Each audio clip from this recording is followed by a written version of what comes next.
Hello everyone, it is MA. Thanks for stopping by. I'm going to do a little video with some of my November decks, and I think I'm going to start with a few updates and thank yous. And yeah, that's what we're going to do.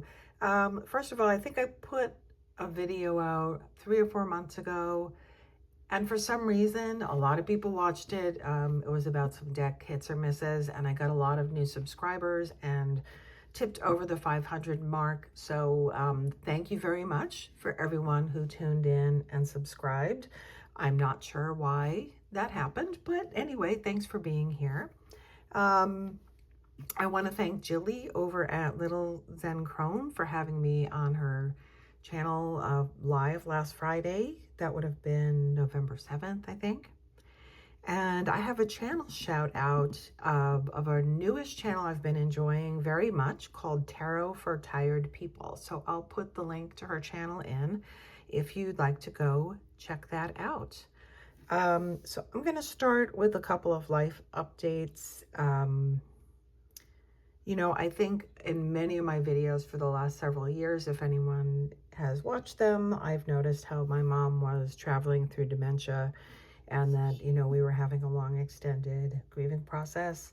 That journey ended on September 30th and we lost her. And it's been a strange path to have been grieving already. So I'm in a very weird zone and I'm just trying to open up to that. The reason that's a little more challenging is we also had a loss, and I've posted this stuff if anyone is following me on Instagram or Facebook. My kid's dad, my ex-husband, we've been divorced since 2008, but several years ago he had a cancer diagnosis and ended moving back in with our son and I. And he also passed in the middle of July. So it's been a very challenging year in terms of just loss. But there's also been a lot of gift in that and a lot of work and a lot of shifting. And I know so many of you have been through either similar things, are currently going through them, or just have other, you know, just the weight of the world. So I hope that you all, you know, feel the kind of support that I have through all these challenges. So thank you for being here. I'm going to let you know with what I've been working with in November so far. So for my daily cards, you know, I have been using a deck that I had in my Purgatory box for a while and I wasn't sure I was going to keep. And now I pulled it out to do daily cards for a week and I can't let it go. And that is the Lillifer Tarot. And I have the first edition, which is a little wonky. I struggled at first to say what, with a lot of the cards, like what card is this? Some of the titles were messed up. Some of the numbers seem to be wrong. But now that I've been pulling a single card a day, there's something, I've always been drawn to these images. I had the Reclaim Oracle by the same wonderful artist, Marianne Costantin, and I did not resonate with Reclaim. I gave it to a friend of mine. I used it for a little while for journaling, but for some reason in the context of tarot, these depictions are really speaking to me emotionally, and I feel like it is pulling me into like a deeper connection with some of the cards. So that's been really lovely.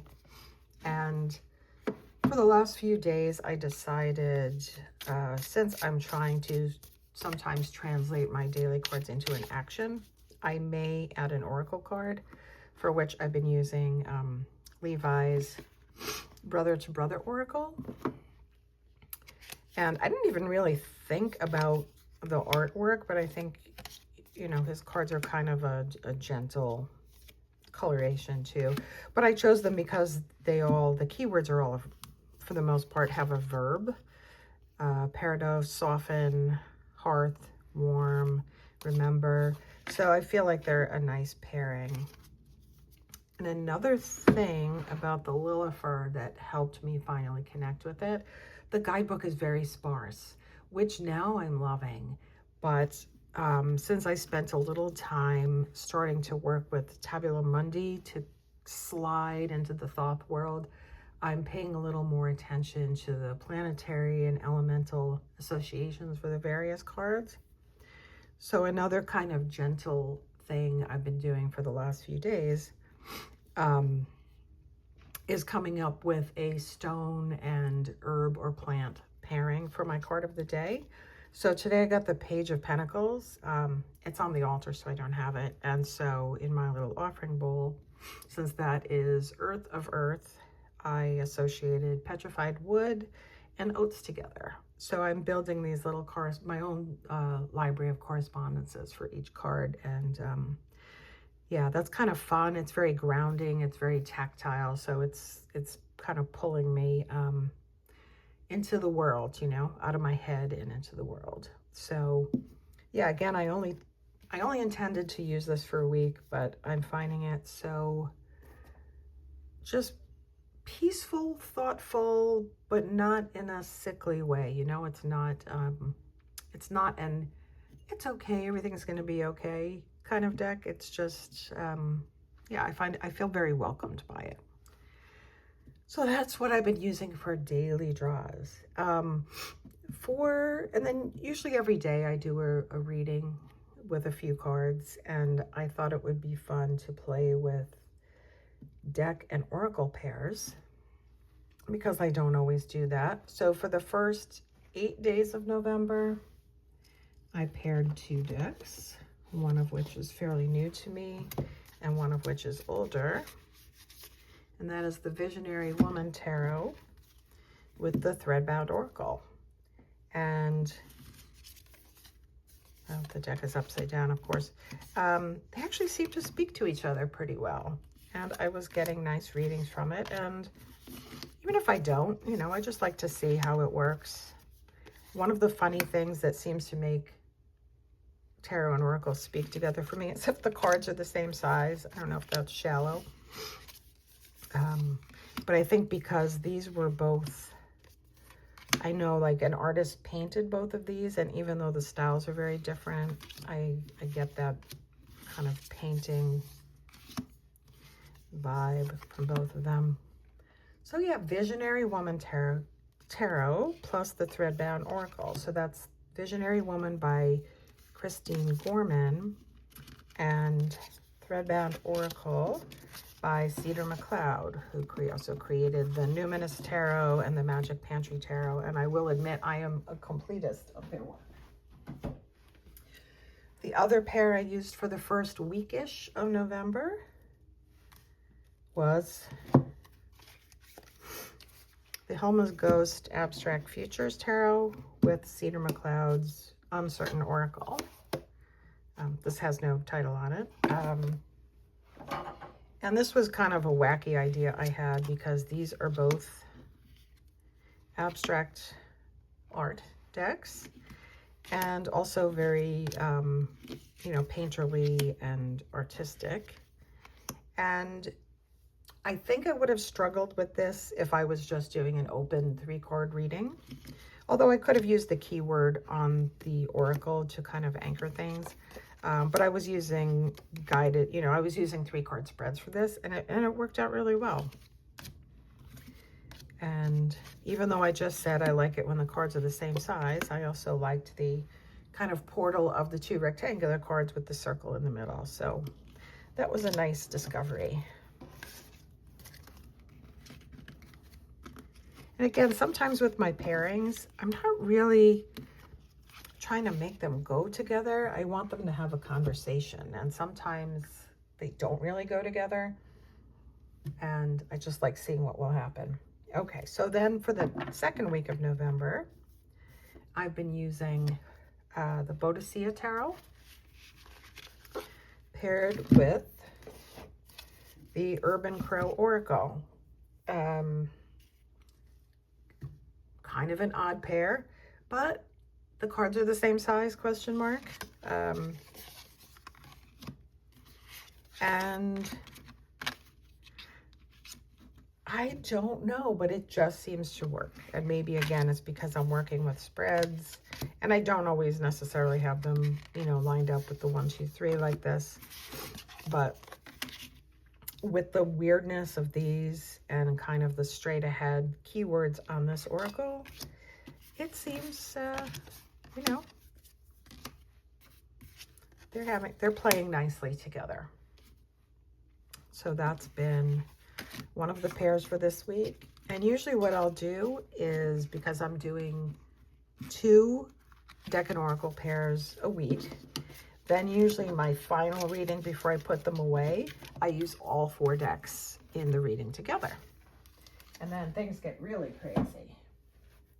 And then my last pairing so far that I've used this month and this week is the Sasaburrito, the what do they call it? Tiny Traveler, the pocket size smaller edition. And this is another deck that I find very gentle and comforting, and sometimes decks that really focus on people, I don't connect with what they're trying to express, but something about the art and the depiction on these, I do, I can read the emotion in the cards to get the meaning of the card. It's just hit or miss with me, you never know.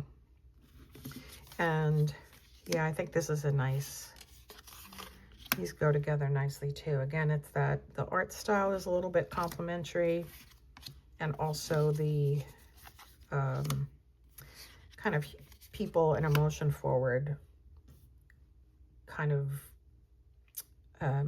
you know, being grounded in the very earth-based and keywords on the oracle deck. And these are both decks that I feel like I underuse, because when I do use them, I'm kind of delighted and a little bit comforted by them. This is a year that, given what I've shared, this was not a year for shadow work. This was not a year for, you know, exploring the dark. I've spent plenty of time there. So I feel like these are decks that don't sugarcoat or let you off the hook, but they're coming in with a softer, you know, a softer edge. It doesn't have hard edges.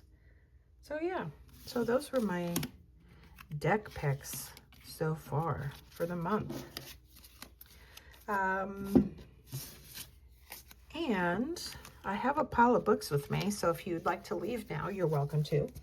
And they're a combination of books that I've finished and books that I'm in the process of reading. So we'll start with the finished first.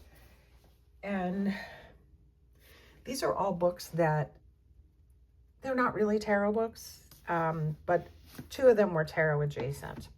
And one of them was really just supportive in everything I've been going through and in furthering my practice. So in 2024, so I've been to the Omega conference, the Tarot Week, 3 times now.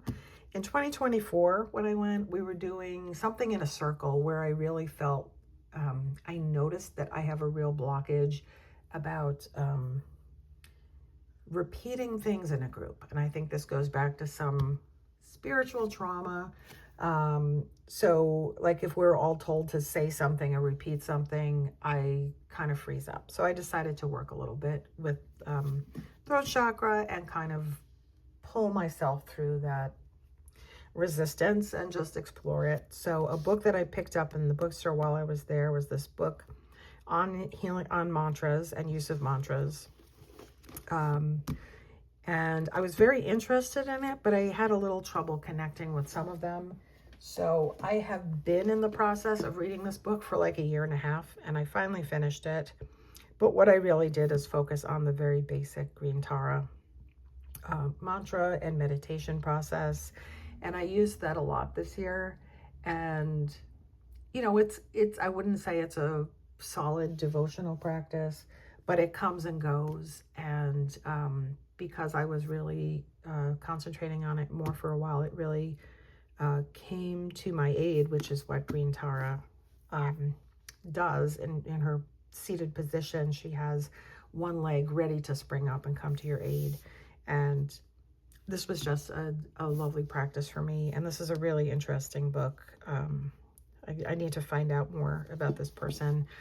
You know, I do get a little weirded out. A lot of these practices from other cultures, of course, by the time the books get to me, a lot of times they're written by Westerners, so I always like to check things out.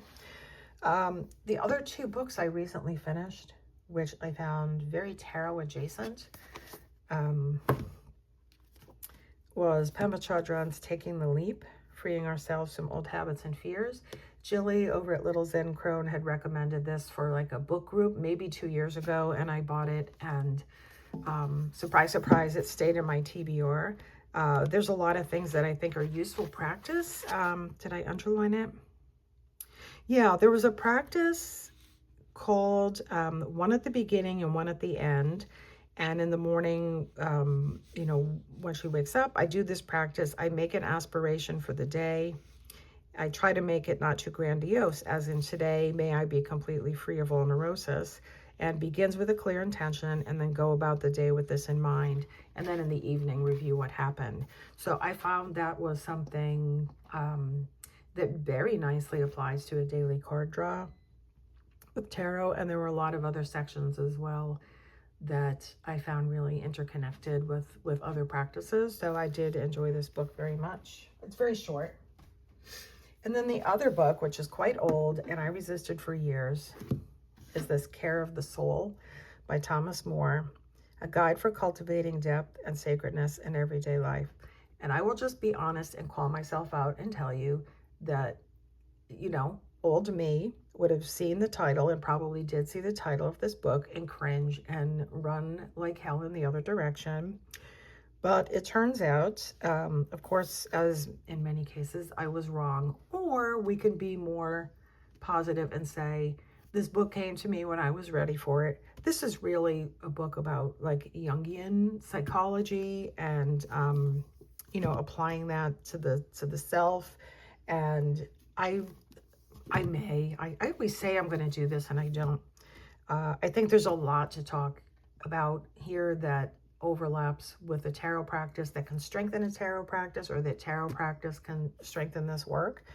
And I'm glad that I was finally in a place where this book and I could hang out together. So another one I recommend. Please let me know if you've read it. You know, my stubbornness really doesn't do me any favors sometimes.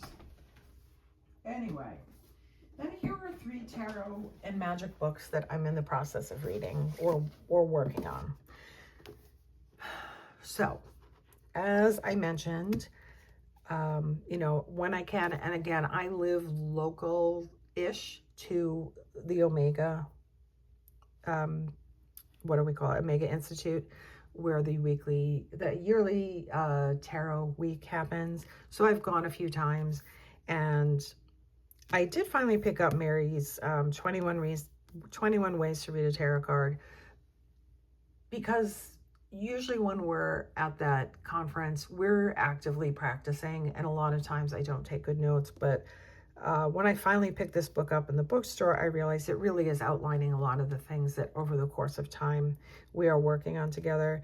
So again, another one I could talk about more once I finish it if people are interested. But, you know, if you've always said I want to work with Mary Greer, but I can't go to one of these conferences, speaking from what we work on at Omega, I think this is a lot of where some of our exercises get pulled from. So this might interest you if you want to go a little deeper with some of her recommendations for working with the decks. The other one I am reading currently is Meg Jones Wall, who is 3 a.m. Tarot on Instagram. And this is someone I've followed for a long time and used a lot of the spreads they publish. So I decided to, you know, support their book launch. This is not a book of spreads per se. This is a book about spreads, including how to create them. I'm about maybe a third of the way through, so I don't have a full book report yet. But this is something, first of all, I'm interested in Meg's perspective. And also, I feel like I should be a little more active in deciding what my questions are. and what I really want to talk to tarot about, and really building my own spreads. I have been pulling spreads from a lot of other sources to kind of keep my practice going, and I feel like this is a great, there may be other books like this. I haven't come across any, but I'm, yeah, about a third of the way through this.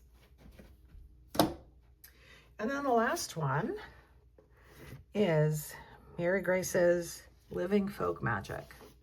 And again, I just started it the other day. I'm maybe 50 pages in. I am loving this book. You know, I've read a lot, because I came to this work kind of later in life. I devoured a lot of books. It was also kind of, you know, COVID came in and I was just eating books like candy, and a lot of them say the same thing over and over.